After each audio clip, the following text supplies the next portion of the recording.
ଏଇ ଯୋଉ ହାଟ ଯୋଉ କିଛି ଦିନ ହେଲା ଏଇଠି ଚାଲିଛି, ଲୋକ ଆସୁନାହାନ୍ତି କି ବସୁନାହାନ୍ତି, ଏବେ 2 ସପ୍ତାହ ହେଲା ବସୁନାହାନ୍ତି ଦୁର୍ଗନ୍ଧ ଯୋଗୁ।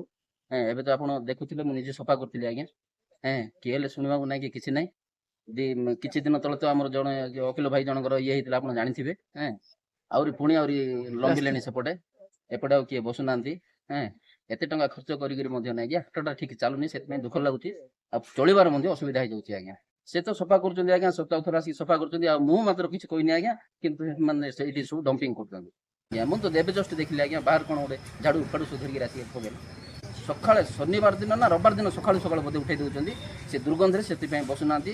ଏଥର ହାଟରେ ନାହିଁ କି, କାଲି ତ ଲୋକ ବସିନଥିଲେ ଆଜ୍ଞା, ସବୁ ସେପଟେ ବସିଥିଲେ।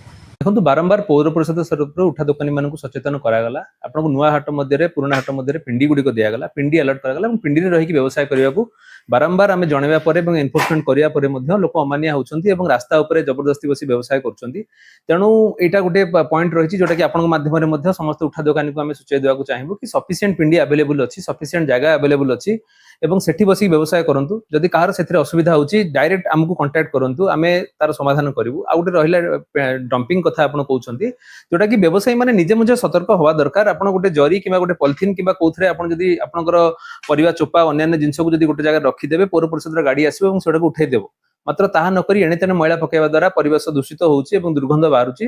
ମ୍ୟୁନିସିପାଲିଟି ଗୋଟେ ଲିମିଟରେ ସଫା କରିପାରିବ।